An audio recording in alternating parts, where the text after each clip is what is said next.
credit, it's not losing it, so that might stick and you might be able to get it for next year. So that is a great question. Like maybe it's not worth buying a Model 3 Performance at the moment. In this next topic, just part of our monthly update, let's take a look at the Model 3 versus the Model Y. Let's take a look at every single inventory vehicle that's out there in the current market that I'm in and see what is the lowest price and compare them between all three trims of the Model 3 and all three trims of the Model Y. So let's take a look at it. But if you're just joining in, my name is Dennis. I love talking about Tesla deal hacking, so definitely hit that subscribe if you're interested. So what we did here is now that we don't have waitingfortesla.com and we can only see vehicles that are priced in our local market, depending on California, what we did is we found what is the lowest discounted price for all three trims of the Model 3 and all three trims of the Model Y. And we compared them on a spreadsheet just to see what's the difference and if it makes sense to step up between certain models or does it not make any sense at all. And so here are the results. These prices are adjusted for the $7,500 federal tax credit and the columns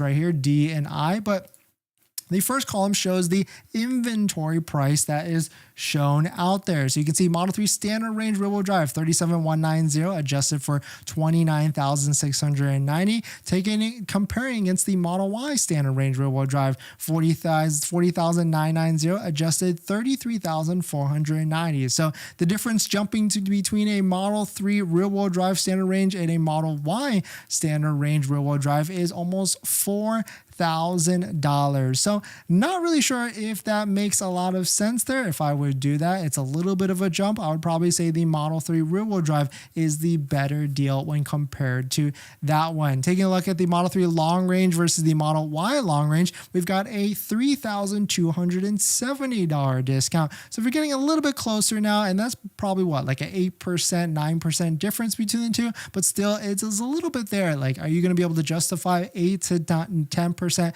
more value? Depends on if you need the space or not.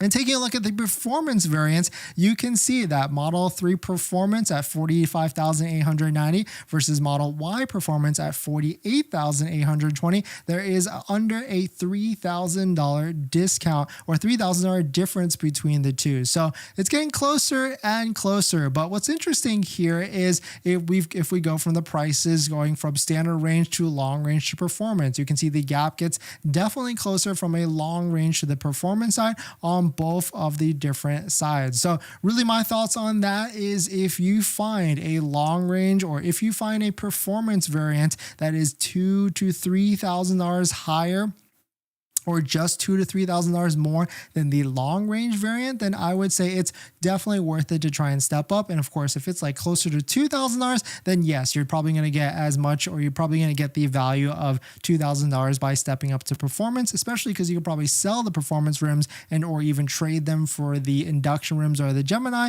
and pocket a couple $100 or maybe even $800. And we actually did that in a video where we documented it on the channel where we went through the whole process. So if you're interested in watching that, definitely check it out on the channel. But definitely some pretty interesting stuff. These numbers are certainly going to change as we get to the end of the month, end of the quarter for December, and hopefully, fingers crossed, there's going to be more incentives as we get there. But I gotta say, outlook might not be looking too good because taking a look at the inventory charts, Tesla vehicles, Model 3 and Model Y inventory is starting to sell and is starting to crash. So really tough to see if there's going to be any more incentives, especially if inventory like this keeps going lower and lower and lower. But definitely some pretty interesting stuff. Let me know what your thoughts are. We're going to jump into the next topic or live stream comments. But before we do that, this video is actually sponsored by my Patreon link. If you're looking for someone to ask some questions about how to get the best deal on a Tesla at the best financing rate, you can do that at my Patreon link down below in the description. After you join, you can schedule a phone call with me where we can go over one-on-one your customized buying plan on how to get the best deal on a Tesla at the best financing rate. And after you join as well, you get a link to my buying guide, which is the ultimate Tesla buying guide out there with all the best interest rates for financing your Tesla. So definitely check it out. Patreon link down below in the description. And we just found a credit union on this list that has interest rates as low as 4.74% that anybody can join and qualify for the credit union. So definitely check it out. Patreon link down below in the description.